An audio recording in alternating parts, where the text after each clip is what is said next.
목요일 아침 글로벌 비트 시간으로 이어가도록 하겠습니다. 간밤 뉴욕 증시 3대 지수는 보합권에서 혼조로 마무리가 됐습니다.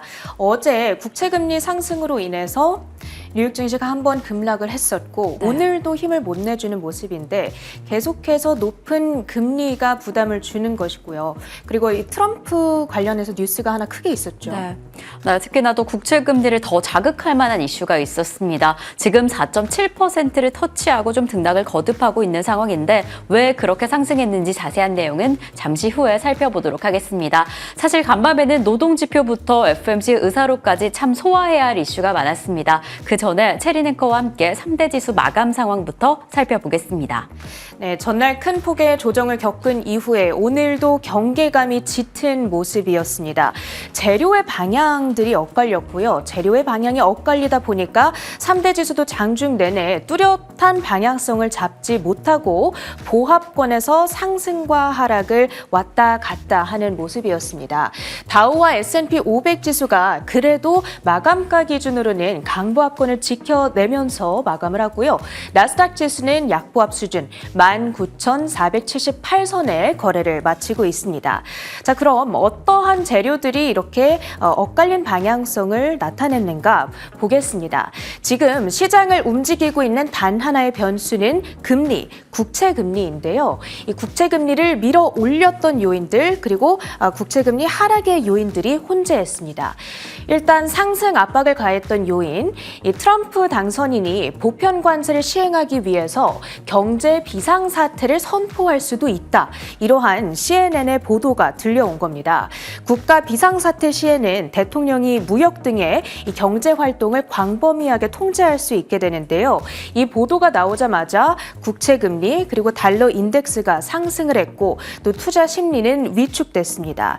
그리고 오늘 오후에 발표됐던 FOMC 의사록 안에서는 연준 의원들이 이 트럼프의 정책 그것이 야기할 인플레이션 상승 압박으로 인해서 금리 인하 속도를 늦출 필요가 있다. 이 부분에 광범위하게 동의한 것으로 나타났습니다. 그리고 신규 실업보험 청구 건수는 예상치를 밑돌았습니다. 그만큼 전주에 많은 사람들이 생각보다 해고되지 않았다라는 것을 의미한 것이죠. 노동시장 상황이 양호하다라는 것을 시사하고 있는 겁니다. 그런데 또 다른 고용지표의 방향은 좀 달랐습니다. ADP가 발표하는 12월 민간 고용 12만 2천 건으로 예상치를 밑돌았습니다. 그만큼 많은 사람들이 생각보다 고용되지 않았구나 이 사실을 보여주고 있는 것이고요. 그리고 대표적인 연준의 매파 인사로 분류되는 크리스토퍼 월러, 물가 상승률 둔화 추세가 이어지고 있다 강조를 하면서 연내 추가 금리 인하를 지지하는 발언을 했습니다. 하지만 그러면서도 새롭게 발표되는 고용지표를 보니까 조만간 인하는 어려울 것이다. 그리고 월스트리트저널의 닉 티밀하우스 기자 역시도 연준이 당분간 금리 인하를 시행할 생각은 없어 보인다라는 뉘앙스의 기사를 올리기도 했습니다. 그리고 오늘 장중에는 30년물 국채 입찰이 진행되기도 했는데요. 다행히 수요가 양호하게 나왔습니다. 수익률이 예상치를 소폭 밑돌기는 했습니다만 그래도 2007년 8월 이후 최고치 수준을 가리켰습니다. 자, 그럼 이렇게 엇갈린 방향의 재료들 속에서 국채금리는 어떻게 움직였을까요? 간밤에 드디어 국채 수익률 5%가 현실화됐습니다. 20년물 기준인데요. 장중 한때 5.03% 선을 넘기는 순간이 있었습니다. 2023년 그러니까 재작년 이후로는 처음 있는 일인데요. 이제 5% 국채 수익률이 현실화되면서 이것이 미국의 전체적인 채권 시장에 암울한 경고를 보내고 있다. 이런 야후 파이낸스의 분석이 눈에 띄기도 했습니다. 그나마 장중에 ADP 민간 고용이 부진하게 발표되면서 일부 그 상승분을 반납하기는 했습니다. 그리고 10년물 국채도 마찬가지였죠. 장중 한때 4.7% 선을 돌파하는 움직임. 이제 내일이면 비농업 고용 보고서가 발표될 텐데요. 여기서 만약에 실업률이 생각보다 낮게 나오는 등 견고한 노동시장 상황이 증명이 된다면 이 추가적인 금리 상승의 재료로 작용 작용을 할 수가 있겠고요. 그렇게 된다면 증시의 변동성도 불가피할 것으로 보입니다. 히트맵을 열어서 전체적인 종목별 흐름도 보겠습니다. 먼저 시총 상위 빅테크 주들, 시가총액 1위, 2위, 그리고 마이크로소프트 3위까지 보합권에서 혼조세로 거래를 마치고 있는 모습이죠. 애플의 경우에는 AI 뉴스 알림 기능에 대한 부정확성 논란이 부상을 했는데요. 이 내용은 잠시 후 자세하게 살펴보겠습니다. 그나마 테슬라가 0.5%의 상승으로 선방을 하는 모습이었고요. 메타가 1.4%의 낙폭으로 오늘장 가장 부진한 움직임. 그런가 하면 이 AI 소프트웨어 대장주, 지난 한 해 S&P 500 수익률 상승률 상위주에 올랐던 팔란티어의 경우에는 오늘로써 3거래일 연속 큰 폭의 조정을 받아가고 있습니다. 이번 주 초에 모건 스탠리가 투자 의견을 비중 축소로 낮춘 점, 이 매도세를 자극하고 있는 분위기고요. 반도체주 내에서는 AMD가 비교적 크게 떨어졌습니다. 4%대의 낙폭으로 거래를 마치고 있는데요. HSBC가 투자 의견을 매수해서 축소로 하향 조정한 영향 받아가고 있습니다. 그리고 일부 전력주들이 이쪽에서 급락세를 나타냈다는 점까지 확인이 가능한데요. 미국에서 가장 큰 원전 운영사죠. 컨스텔레이션 에너지가 칼파인을 300억 달러에 인수한다는 소식이 들려왔습니다. 천연가스와 지열 발전을 하는 회사로 알려져 있는데요. 이 인수가 임박했다는 보도에 비용 부담 우려감 속 컨스텔레이션 에너지의 주가가 크게 내리기도 했습니다. 그 밖에 시장을 움직였던 종목들 추가적으로 보시죠. 일단 양자 컴퓨터 관련주들이 일제히 급락세를 면치 못했습니다. 젠슨왕 CEO가 전일 CES에서 양자 컴퓨터가 유용하게 발전을 하기까지는 20년 정도의 시간이 걸릴 것이다. 이렇게 얘기를 했습니다. 기존 컴퓨터보다 훨씬 빠른 수행력으로 인간이 그동안 풀지 못했던 문제들을 해결해 줄 것이다. 이 기대감 속에서 그동안 정말 많이 올랐던 양자 컴퓨터 관련주들인데요. 이 젠슨의 발언 한마디에 아주 크게 무너지는 모습. 특히 대장주인 아이온큐가 39% 가까운 급락으로 진행이 됐고요. 리게티 컴퓨팅 역시도 45.4% 급락한 10달러 선까지 밀려난 채 오늘장 거래를 마쳤습니다. 다음으로는 이베이입니다. 이 페이스북 마켓플레이스와 제휴 소식이 전해졌습니다. 앞으로 페이스북의 마켓플레이스에 이베이의 상품 목록이 올라가는 건데요. 페이스북에서 쇼핑을 하다가 이 링크를 누르면 이베이로 리디렉팅이 돼서 여기서 결제를 마무리하게 되는 형식으로 제휴가 이뤄지게 되는 겁니다. 이에 따라서 이베이의 주가는 10% 가까운 급등이었죠. 69.4달러 선까지 가리키고 있습니다.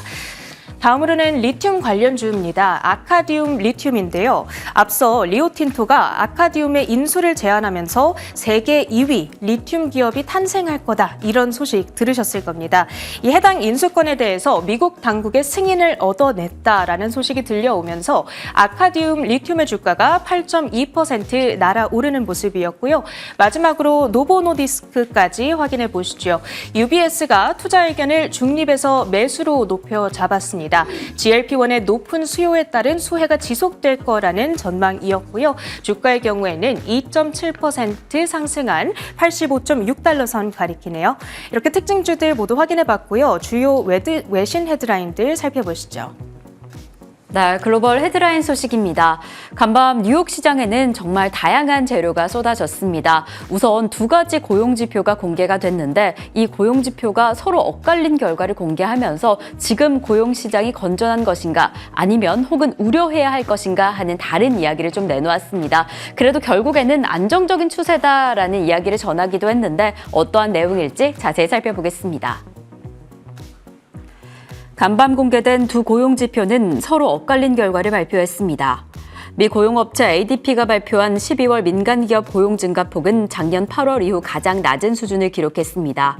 이 ADP에 따른 12월 민간기업 고용은 12만 2천 건 증가해 시장의 예상치를 밑돈 수준입니다. 하지만 미국 기업들의 해고 동향을 나타내는 신규 실업수당 청구 건수는 예상과 달리 크게 감소해 지난 2월 이후 11개월 만에 최저 수준을 기록했습니다.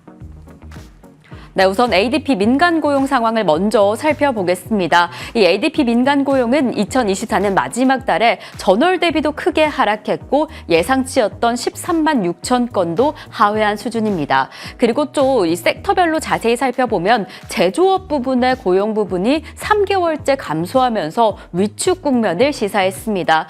또한 임금 상승 축이 3.6%로 2021년 7월 이후 가장 낮은 상승폭을 기록한 건데요. 그래서 지금 임금의 상승 수준도 그렇고 고용의 상황도 그렇고 지금 냉각 상태다라는 점을 시사했습니다. 하지만 ADP 민간 고용 이 수치 자체를 살펴보면 표본이 턱없이 부족한 지표이기 때문에 이 지표만으로 고용 시장을 이해하기는 어렵다라는 이야기도 나오고 있습니다. 자, 그렇다면 신규 실업수당 청구 건수는 어떤 상황일까 바로 확인을 해보면요. ADP 때문에 조금 우려가 됐는데 신규 실업수당 청구 건수를 통해서는 지금 고용 시장의 건전성을 다시 한번 확인시켰습니다. 지난주에도 좋은 성적을 기록했는데 이번에도 역시나 직전주 대비 하락한 상황, 특히나 예상치를 크게 하회하면서 지금 고용 시장이 잘 안정세를 찾아가고 있다라는 점을 시사하기도 했습니다. 하지만 이번 신규 실업수당 청구 건수는 12월 말 연말의 변동성을 포함하고 있기 때문에 지금 추가적인 고용 지표가 필요하다라는 평가를 내놓은 상황인데 그래서 지금 현지 시간으로 10일 공개가 될 12월 비농업 신규 노동 지표가 아주 중요해 보입니다. 그래서 지금 시장의 예상치처럼 전월 대비 하락할 것이고 실업률은 전월과 동일하게 4.2%를 유지할 수 있을 것인가를 체크해 보셔야 될 것 같은데 만약 이 예상치를 웃돈다라고 한다면 금리 인하에 대한 기대감이 후퇴할 수 있기 때문에 고용 시장의 상황 그리고 금리 인하의 기조까지 함께 체크해 보시는 게 중요할 것 같습니다. 그럼 저희는 계속 이어서 두 번째 헤드라인 간밤 뉴욕 시장에서 너무 중요했던 국채금리 상황을 지켜보도록 하겠습니다. 저희가 어제도 국채금리가 또 상승했다라는 이야기를 전해드렸는데 이번에는 10년물 국채금리가 4.7%를 터치했습니다. 이 숨막히는 속도로 상승하고 있는 상황 어떠한 내용일지 자세히 살펴보시죠. 미국 국채금리는 전날 서비스업 지표 강세로 급등한 이후 간밤 10년물 국채금리 기준 4.7%를 돌파했습니다. 이는 지난해 4월 말 이후 8개월 만에 최고치입니다. 통화정책에 민감한 2년물 국채금리 역시나 하락하며 10년물과 2년물 국채금리의 차이는 40bp를 넘어섰습니다. 이에 미국 장단기 금리 차가 약 3년 만에 최대치로 벌어진 겁니다.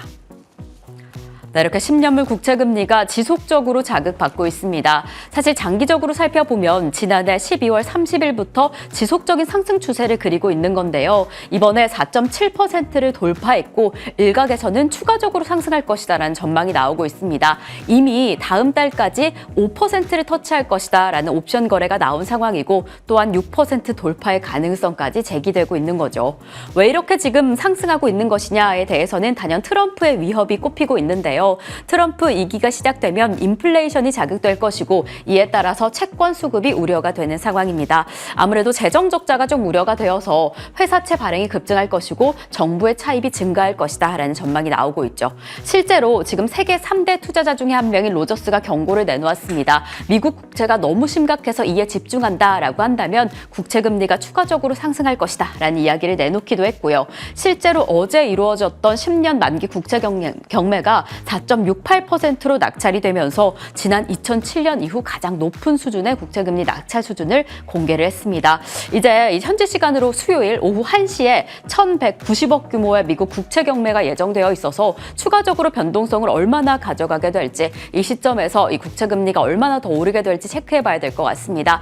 아무래도 이 시점에서는 지금 금리가 어떻게 결정이 될 것인가 인플레이션 상황까지 함께 확인을 해봐야 될 것 같은데요. 그래서 지금 이 미국 시장에서는 여러 가지 연준 이사들의 발언을 부지런히 소화하고 있습니다. 우선적으로 크리스토퍼 윌러 연준 이사는 지금 인플레이션이 2%대라는 목표치에 잘 다가가고 있기 때문에 금리 인하가 적절하다라는 기조를 내놓았습니다. 그리고 트럼프 정부가 인플레이션을 크게 자극하지 않을 것이다라는 안도되는 이야기를 내놓긴 했는데 사실 다른 IB 측에서는 의견이 좀 다릅니다. 뱅크 오브 아메리카 측에서는 지금 인플레이션 좀 심각하다, 우려 단계에 들어섰다라는 이야기를 더했습니다. 그래서 지금 금리 인하를 중단할 가능성이 있다라는 레터를 보내기도 했고요. 그리고 실제로 FOMC 의사록 지금 오전 4시쯤에 공개가 되었는데 지금 금리 인하는 다소 신중한 접근이 필요하다라고 하면서 인플레이션에 대한 위협을 부각하기도 했습니다. 지금 추가적으로 경제 지표를 고려해 봐야겠지만 금리 인하 기조가 다소 신중하게 이어질 가능성에 더 힘이 실렸습니다.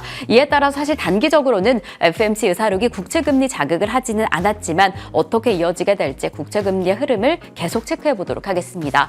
저희는 계속 이어서 세 번째 헤드라인 애플 소식으로 전해드리겠습니다. 애플의 야심작이었던 애플 인텔리전스가 최근에 뉴스를 만들어내는데 계속 가짜 뉴스를 제공하고 있다라는 문제가 제기됐습니다. 지금 어떠한 내용일지 자세히 살펴보겠습니다.